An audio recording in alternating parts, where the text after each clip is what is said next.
Narito ang mensahe ng Panginoon sa iyo ngayon. Anak, huwag kang mawala ng pag-asa. Alam ko kung gaano katagal mong hinihintay ang pagbabago. Alam ko ang mga panalangin paulit-ulit mong ipinapaabot sa akin, ang mga bagay na matagal mo nang ipinagkakatiwala sa akin, at ang mga sandaling napapaisip ka kung kailan darating ang sagot. Ngunit tandaan mo ito. Ang katahimikan ay hindi nangangahulugang wala akong ginagawa. May mga bagay na hindi mo nakikita. May mga pagkakataong unti-unti kong inaayos.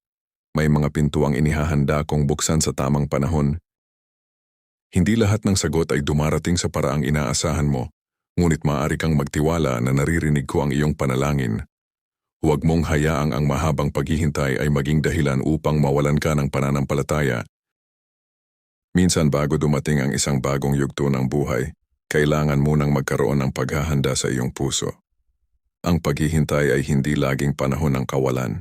Maaari rin itong maging panahon ng paglago. Anak, magpatuloy ka. Kung may pangarap kang mabuti at makabuluhan, huwag agad sumuko dahil lamang hindi pa ito nangyayari. Gawin mo ang mga hakbang na kaya mong gawin. Humingi ng payo kapag kailangan. Maging masipag, matiyaga at bukas sa mga bagong pagkakataon. At higit sa lahat, ipagkatiwala mo sa akin ang resulta. Maaaring ang hinihintay mong breakthrough ay hindi eksaktong anyo na nasa isip mo. Maaaring dumating ito bilang isang bagong pagkakataon, isang solusyon na hindi mo inaasahan, isang taong tutulong sa iyo, isang pintuang biglang bumukas, o isang bagong lakas sa iyong puso upang harapin ang buhay.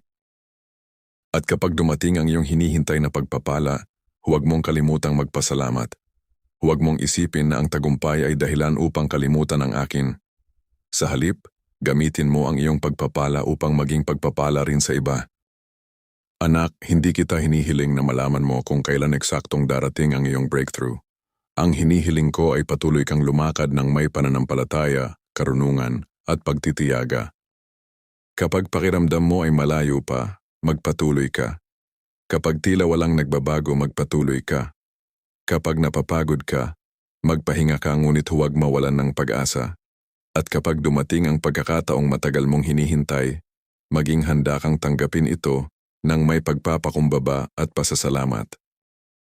Anak, ang iyong kwento ay hindi nagtatapos sa iyong kasalukuyang sitwasyon. May mga bagong pahinapang maaaring isulat.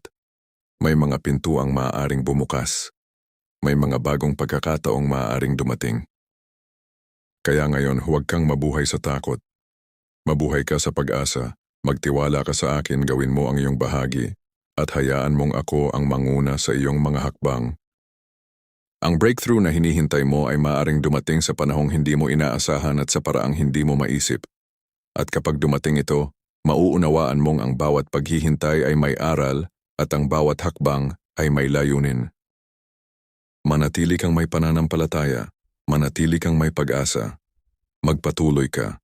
Ang iyong panalangin ay hindi nawawala sa aking pandinig.